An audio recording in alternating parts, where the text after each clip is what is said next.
What up, y'all? This is your boy, Mr. Downtown Ray Melo, and you're listening to the Entertainment Report on iHeartRadio, live from Dubai for Friday, December 11th, 2015, delivering some major stories and trends going on in the world of entertainment and beyond. You can follow the show on Facebook, Twitter, or Instagram, facebook.com/The Entertainment Report with Ray Melo, that's RAYMELO, on Twitter at The Enter Report, or on Instagram at The Entertainment Report. You can listen to the show anytime you want on iHeartRadio. Just go to iHeart.com or your iHeart phone app, search for The Entertainment Report, and it'll take you to the page. Carol earned a leading 5 Golden Globe Awards nominations, followed close behind by The Big Short, The Revenant, and Steve Jobs, which are up for 4 prizes apiece. The nominations were announced in Los Angeles on Thursday by Dennis Quaid, Angela Bassett, Chloe Grace Moretz, and America Ferrara. Ricky Gervais is to host the January 10th Golden Globe ceremony, where the Hollywood Foreign Press Association will bestow its highest honors on the stars of film and television.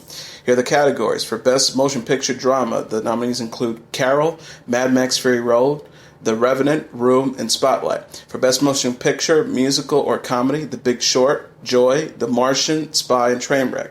For Best Director in the Motion Picture, the nominees include Todd Haynes for Carol, Alejandro G. Inarritu for The Revenant, Tom McCarthy for Spotlight, George Miller for Mad Max Fury Road, and Ridley Scott for The Martian. For the Best Performance by an Actor in a Motion Picture Drama, the nominees include Bryan Cranston for Trumbo, Leonardo DiCaprio for The Revenant, Michael Fassbender for Steve Jobs, Eddie Redmayne for The Danish Girl, and Will Smith for Concussion. For Best Performance by an Actress in a Motion Picture Drama, the nominees include Kate Blanchett for Room, Brie Larson for Room, Rooney Mara for Carol, Saoirse Ronan for Brooklyn, Alicia Vikander for The Danish Girl. For Best Performance by an Actor in a Motion Picture, Musical, or Comedy, the nominees include Christian Bale for The Big Short, Steve Carell for The Big Short, Matt Damon, The Martian, Al Pacino for Danny Collins, and Mark Ruffalo for Infinitely Polar Bear.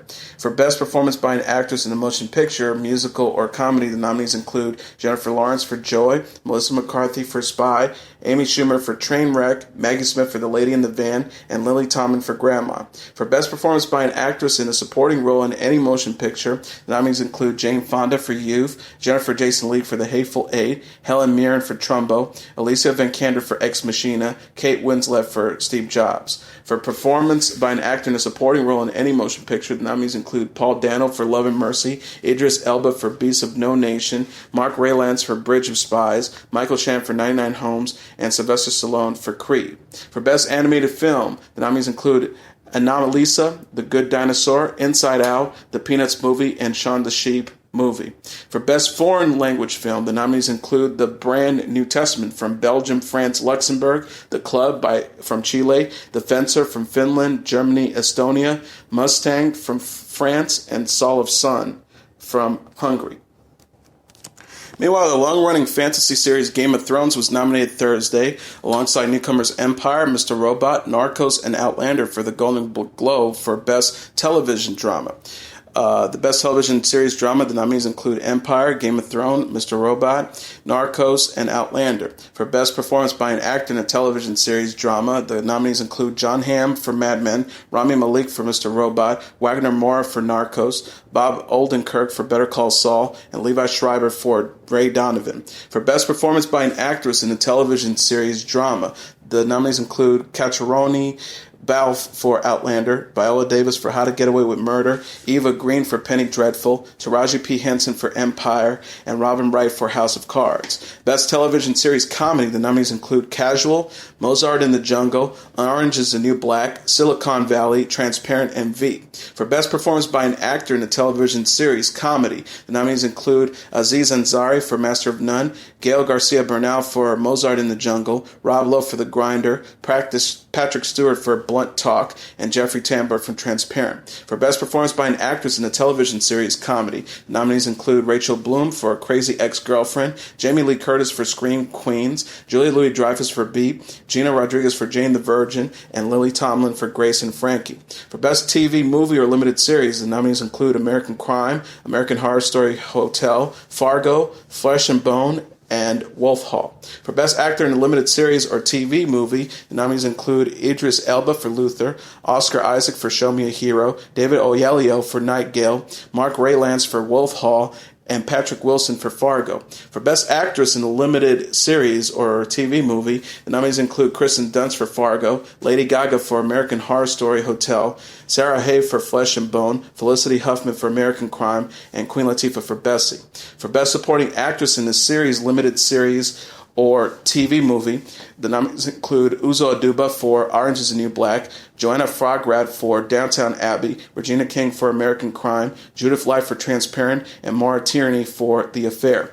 And for Best Supporting Actor in a Series, Limited Series, or TV Movie, the nominees include Alan Cumming for The Good Wife, Damian Lewis for Wolf Hall, Ben Mendelsohn for Bloodline, Tobias Menzies for Outlander, and Christian Slater for Mr. Robot.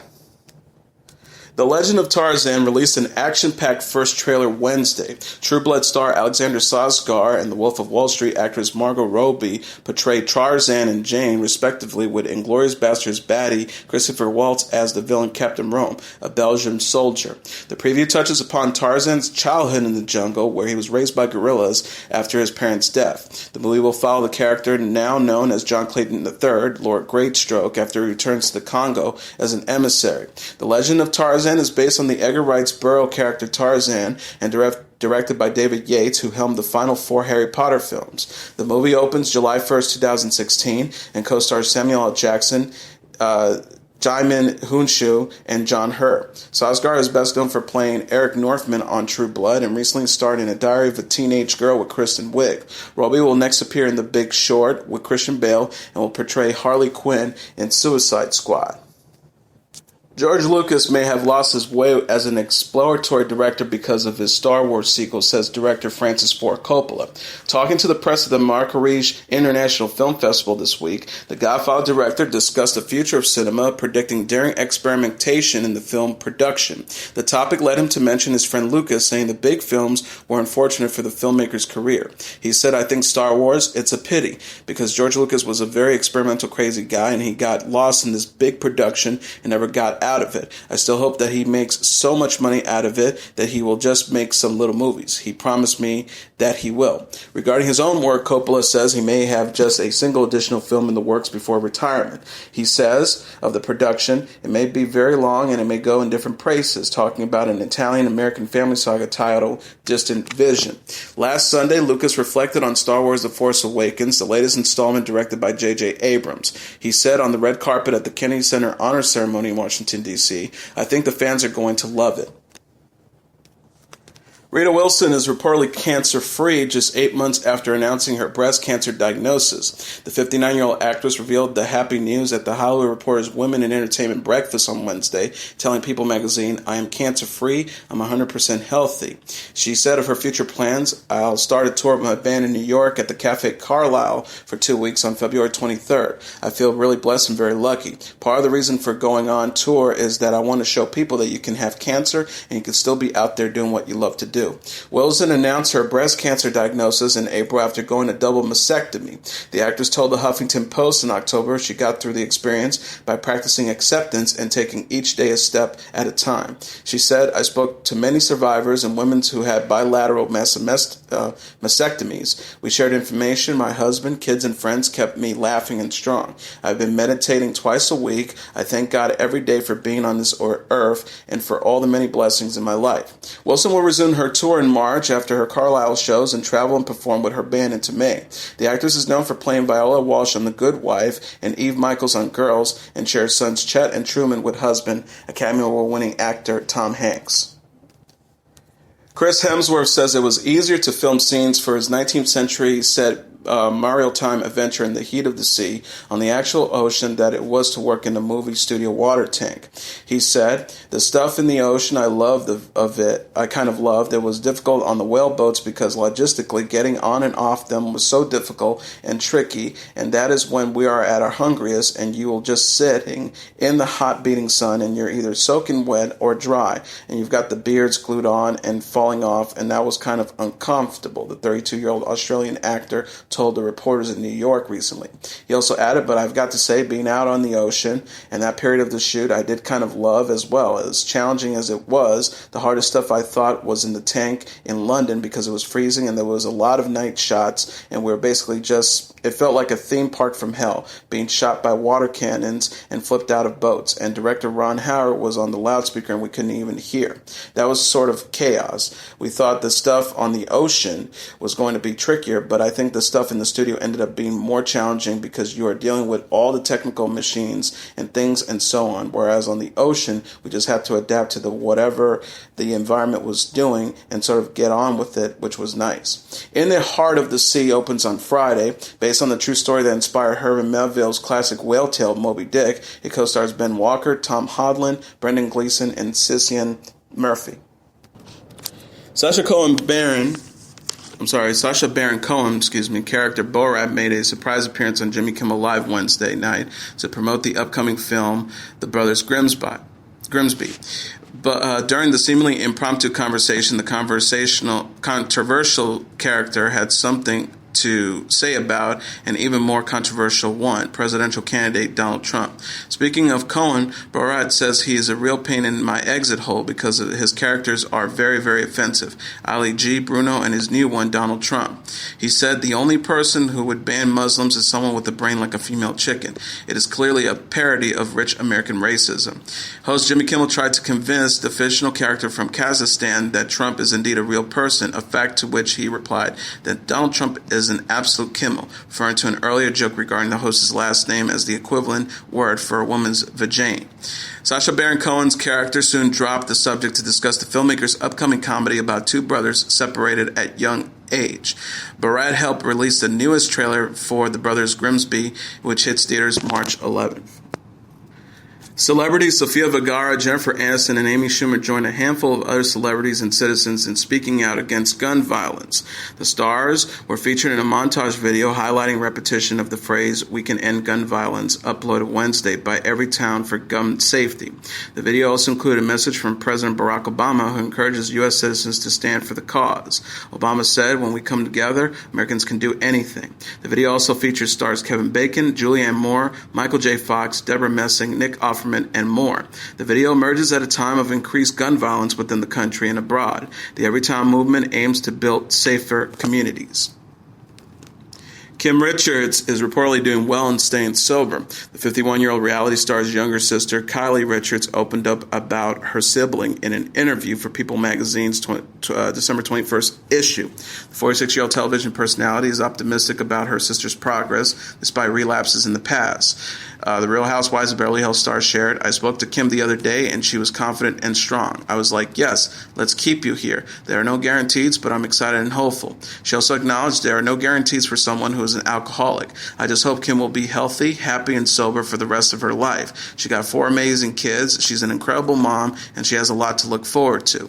Richards has struggled with alcohol abuse for years and entered rehab after a public intoxication arrest in April. She was arrested again for shoplifting in August and sentenced to probation, community service, and AA meetings for the incident in October. News of Richards' improvement comes amid news that she will appear on a new reality series with the Hills star Hadi Montage. Sources told Entertainment Tonight the pair are slated for a show about famous mothers and daughters who have faced public struggles. Kim and Kylie Richards came to fame as child actresses and went on to star on the Bravo series The Real Housewives of Beverly Hills. Kylie Richards recently told executive producer Andy Cohen her relationship with her sister will always be a work in progress. Paramount Pictures and Nickelodeon Movies have released the first full trailer for Teenage Mutant Ninja Turtles 2. The new footage features the iconic heroes in a half-shell, Raphael, Donatello, Michelangelo, and Leonardo exhibiting the trademark humor and fighting skills against a new enemy threatening New York City. Newcomers for the sequel include Arrow star Stephen Amell as the hockey stick-wielding vigilante Casey Jones, and Gary Anthony Williams and current WWE World Heavyweight Champion Sheamus as Bebop and Rocksteady. Fan favorite henchman for the Turtles 90s animated series. Laura Lindley also makes an appearance in the trailer's news reporter Rebecca Vincent, who jokingly asked the Turtles, "What are you, superheroes?" April O'Neil, played by Megan Fox, and her bumbling cameraman Vernon Fenwick, played by Will Arnett, also return as they once again attempt to help out the four brothers as they battle with Bebop and Rocksteady, who are transformed into monstrous creatures by scientist Baxter Stockman, played by Tyler Perry. Directed by Jonathan Liebsman, Teenage Mutant Ninja Turtles 2 opens in theaters June 3rd, 2016. Jackass star Steve-O has been released from jail early after serving less than 8 hours of a 30-day sentence following his anti-SeaWorld stunt. Steve-O, real name Stephen Glover, was sentenced back in October after he was charged with 5 misdemeanors, including creating a false emergency, trespassing, possessing and using fireworks without permit, and conspiracy to commit a crime when he was scaled a crane to protest SeaWorld. Steve-O said, "Consider I've been clean and sober, dog rescuing vegan. I must say I'm ready to go to jail, not just because it will bring so much attention to the plight of orcas in captivity, but because it's nice to let people know I haven't lost my edge." Steve-O wrote when he was charged. "What can I say? I'm a jackass." On Wednesday, Steve-O shared a video of himself on Instagram performing a backflip before checking into the Twin Towers Correctional Facility in Los Angeles. He tweeted, "Here I am at jail. See you when I see you, folks. Hashtag yeah, dude. Hashtag SeaWorld sucks." On Thursday, the stunt performer posted a selfie with his pet dog on the photo, sharing side declaring that he had been set free early. He wrote, "After taking a hilarious mugshot, I wound up spending less than 8 hours in jail. Thanks to all the good people at Twin Tower Corrections Facility for making my stay a great one." Recently, the 41-year-old announced that he had taped an upcoming comedy special for Showtime entitled Steve-O, Guilty as Charged. Comedian Melissa McCarthy recently modeled her new holiday clothing line. The 45-year-old actress proudly sported pieces from the collection of festive ads featuring on her website. McCarthy launched her Melissa McCarthy 7/7 collection in September and told People magazine she still hopes to incorporate her clothes into regular floors for department stores. The star said, "I know what it's like not being able to go shopping with my friends because women like me have been hidden away on a different store next to the tires section. There's no need for those divisions to be there. It's shaming, it's characterizing, and it's unnecessary." McCarthy rejects the label plus size, creates her line for women of all body types and sizes. She previously told HSN she intended her collection to make getting dressed fun again and help women discover their own personal style. She said, "I believe that women deserve better choices. Fashion should help us express our individual personalities." Kristin Cavallari's older brother, Michael Cavallari, was found dead Thursday. The 28-year-old designer confirmed as much in a statement to news outlets, thanking fans for their love, support, and prayers during this difficult time. The star said, "We have just been informed by authorities my brother's body has been found. This is a very painful time, and we are still processing it all. We kindly ask everyone, please respect our privacy during our time of grieving." The Utah Medical Examiner's Office told E! News a body was found and transported to their Salt Lake City office. Michael Cavallari's car was discovered abandoned November 27th in Utah, and his family reported him missing December 5th. Sources told the website the 30-year-old had a troubled history and was always surrounded by a lot of drama. He was arrested just days before his disappearance for making criminal threats, according to Orange County Sheriff's Department records. Cavallari captioned a throwback photo with her brother Monday. "I appreciate all the concern, thoughts, and prayers that have been extended to me and my family. I have such gratitude for all those that have shared their support." After Madonna's high-caliber concert in Paris Wednesday night, the singer and her son, David Banda, moved to a more intimate location for an acoustic after show. Joined by guitarist Monty Pittman, the duo reportedly sang Imagine by John Lennon, Ghost Town, and Like a Prayer at the Palais de la République near the site of the Paris attacks, which occurred in mid-November. The mother-son pair shared a photo on Instagram before the performance, announcing the location and inviting followers to join. During the performance, Madonna embraced her son and swayed as he sang to as well. The 57-year-old pop star and mother wore an oversized coat with fur trimmings to the intimate event. In the immediate aftermath of the attacks in Paris, Madonna reportedly broke down in tears while performing in Stockholm, Sweden.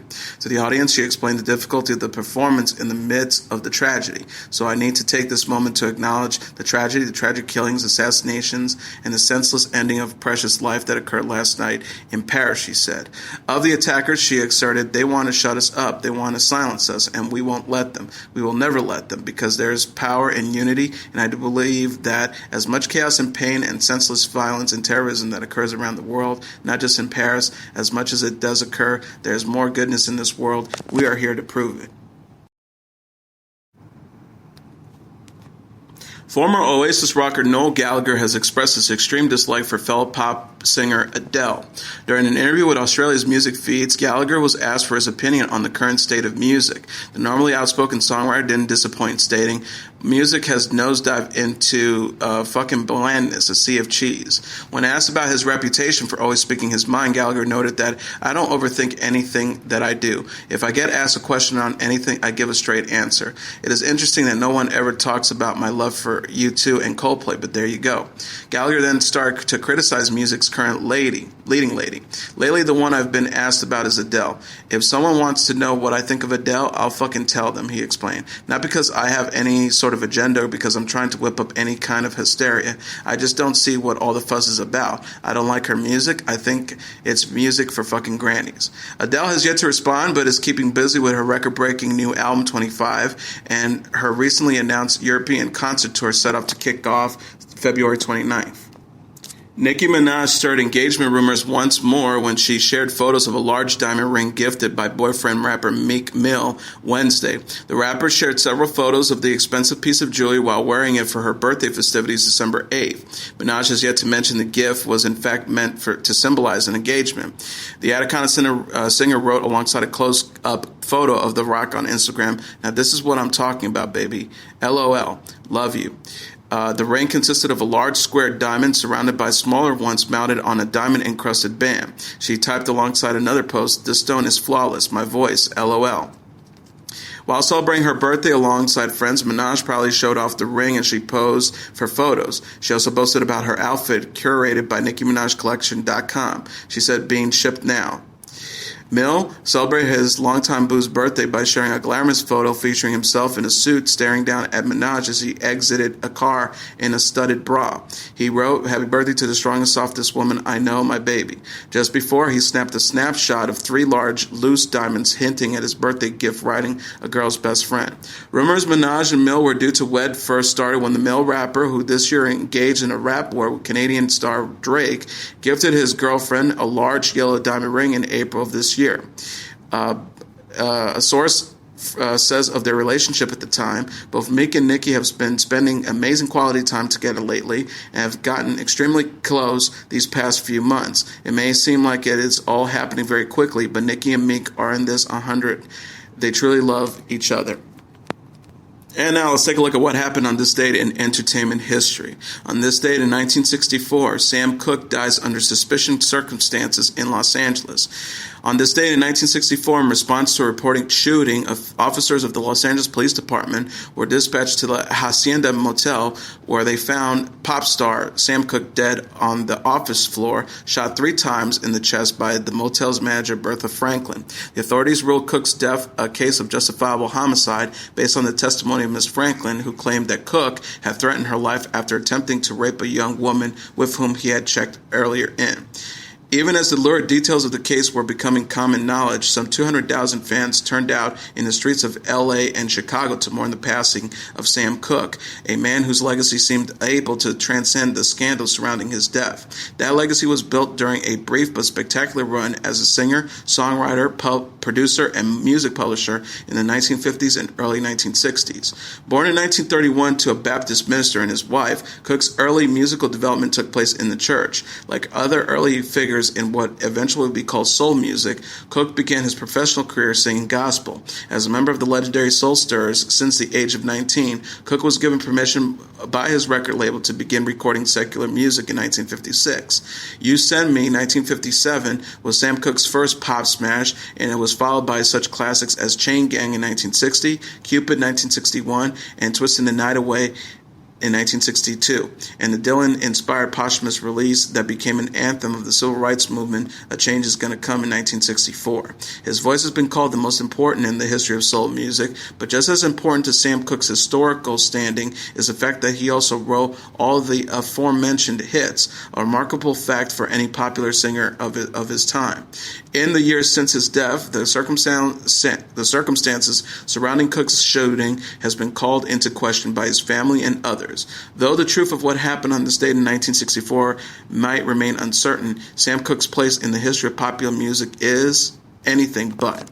And that is your entertainment report for Friday, December 11th, 2015. I'm your host, Mr. Downtown Ray Melo. I'll be back on Monday to deliver some major stories and trends going on in the world of entertainment and beyond. You can follow the show on Facebook, Twitter, or Instagram, facebook.com/The Entertainment Report with Ray Melo. That's RAYMELO. On Twitter at The Enter Report, or on Instagram at The Entertainment Report. You can listen to this episode or any previous episodes of The Entertainment Report anytime you want on iHeartRadio. Just go to iHeart.com or your iHeart phone app, search for The Entertainment Report, and it'll take you to the page. Everyone have a great weekend, good night, and God bless you all.